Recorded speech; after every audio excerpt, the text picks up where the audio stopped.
చందమామ కథ. తండ్రి ప్రేమ. ఒక ఊళ్ళో ఒక ధనవంతుడు ఉండేవాడు. అతని పేరు ధర్మబుద్ధి. పేరుకు తగ్గట్టుగానే అతను ధర్మగుణాలు కలిగి దైవభక్తితో నడుచుకునేవాడు. అబద్ధమాడి గాని, ఒకరిని ఒక మాట అని గాని, ఒకరికి ఒక హాని తలపెట్టి గాని ఎరగడు. అతని మంచి గుణాలకు ఆ ఊళ్ళో వాళ్ళంతా అతన్ని మెచ్చుకునేవారు. ఇలాంటి మన ధర్మబుద్ధికి లేక లేక ఒక పుత్రుడు కలిగాడు. అతనికి నారాయణ అని పేరు పెట్టాడు. తండ్రి ఎంత మంచివాడో నారాయణ అంత చెడ్డవాడుగా తయారయ్యాడు. వయసు పెరిగే కొద్దీ నారాయణ చెడ్డ అలవాట్లు అలవరుచుకోసాగాడు. దుర్మార్గులతో స్నేహం చేయసాగాడు. లేక లేక పుట్టడం చేత ధర్మబుద్ధి కొడుకుని ఏమి అనేవాడు కాదు. ఏదో చిన్నతనం వల్ల అలా చేస్తున్నాడని చూసే చూడనట్టు పోతుండేవాడు.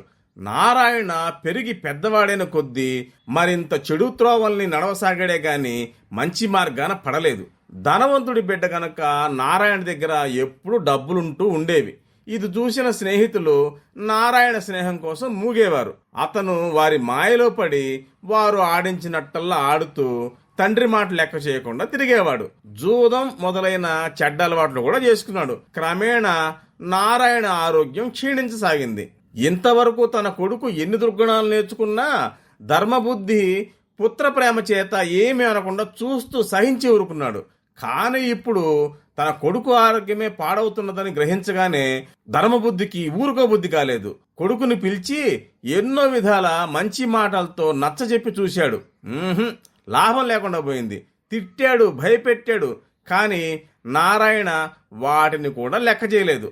ఆ రోజు మొదలు నారాయణకి డబ్బులు అందకుండా కట్టుదిట్ట మాత్రం చేశాడు తండ్రి.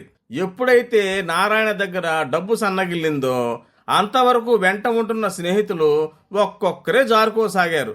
ఆఖరికి నారాయణ ఒంటరివాడయ్యాడు. ఇంట్లో తండ్రి కూడా చీవాట్లు పెట్టడం ఎక్కువ కాసాగింది. నారాయణకి ఆ ఊళ్ళో ఉండబుద్ధి పుట్టలేదు. ఒకనాటి రాత్రి ఎవరికీ చెప్పకుండా నారాయణ ఇల్లు వదిలి బయలుదేరాడు. తెల్లవారాక లేచి చూసేసరికి కొడుకు లేడు. ధర్మబుద్ధి చాలా విచారించాడు. ధర్మబుద్ధి వెంటనే తన నౌకరుల్ని పిలిచి, నారాయణ తెల్లవారేసరికి ఎటో పరారైపోయాడు. మీరు వాడికి తెలియకుండా వాడి వెంటే పోతూ వాడికి కావలసిన తిండి తిప్పలు ఇతర సౌకర్యాలు అమరుస్తూ ఉండండి అని చెప్పి పంపాడు. నౌకర్లు వెంటనే నారాయణని వెతుక్కుంటూ బయలుదేరారు. నారాయణ తను ఎక్కడికి పోవాలో ఏమి చేయాలో ఆలోచించుకుని బయలుదేరలేదు. ఆ రోజు ఉదయం మొదలు సాయంత్రం వరకు తిరిగి చివరికి సాయంత్రానికి ఒక ఊరు చేరుకున్నాడు.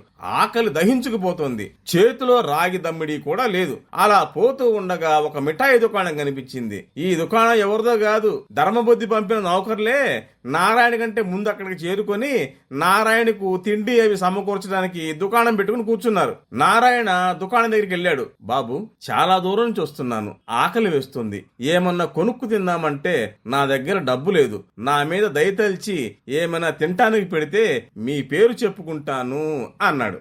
నారాయణ ఈ విధంగా అడగటమే తడవుగా నౌకర్లు అతనికి కావలసిన పలహారములు పెట్టి ఇంకా మిగతా సౌకర్యాలు ఏర్పాటు చేసి ఆ రాత్రికి అక్కడే పడుకోవడానికి చోటిచ్చారు. తెల్లవారింది. నారాయణ ఆ దుకాణదారుల సహాయానికి ఎంతో కృతజ్ఞత చూపి మళ్లీ తన దోవను బయలుదేరి పోసాగాడు. మధ్యాహ్నం అయ్యేసరికి నారాయణ ఒక ఏరు దగ్గరకు చేరుకున్నాడు. ఏరు నిండుగా ప్రవహిస్తోంది. అవతలి గట్టుకు చేరడం ఎలాగా అని ఆలోచిస్తున్నాడు నారాయణ. ఇంతలో ఒక పడవ అబ్బాయి వచ్చి, రా అబ్బాయి, అవతల గట్టుకు చేరుస్తాం అన్నాడు. ఈ పడవ వాళ్ళు ఎవరో కాదు, ధర్మబుద్ధి నౌకర్లే. నేను మీకేం డబ్బిచ్చుకోలేనే అన్నాడు నారాయణ దీనంగా. పర్వాలేదు, నిన్ను ఊరికే తీసుకుపోతాం అని పడవ వాళ్ళు నారాయణని ఏరు దాటించారు. నారాయణ మళ్లీ నడక సాగించాడు. సాయంకాలానికి నారాయణ ఒక పెద్ద కొండ దగ్గరికి చేరాడు.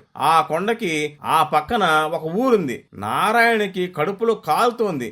ఎలాగైనా కష్టపడి ఆ పక్క ఊరికి చేరగలిగితే తినడానికి ఇంత దొరుకుతుందేమోనని నారాయణ కొండెక్కసాగాడు. కాళ్ళు నొప్పులు పుట్టసాగాయి. పైగా రోజంతా తిండి నీళ్లు లేవాయే. ఎలాగా భగవంతుడా అని నారాయణ దిక్కులు చూడసాగాడు. ఇంతలో ధర్మబుద్ధి నౌకర్లు ఒక మేనాతో అక్కడికి వచ్చారు.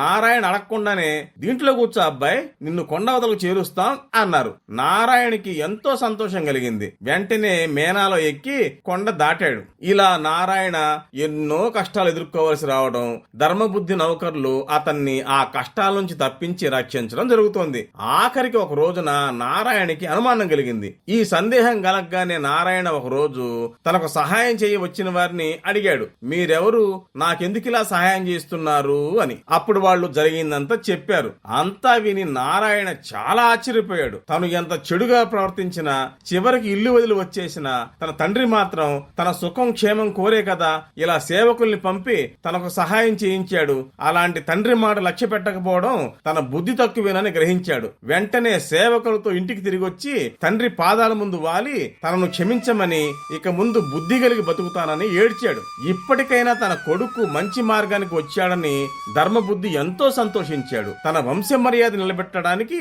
తనకు కలిగిన ఒక్కగానొక్క కొడుకును తాను నిలుపుకోగలిగినందుకు ఎంతో గర్వించాడు. ఆనాటి నుంచి తండ్రి కొడుకులు సుఖంగా కాలం వెళ్లబుచ్చసాగారు.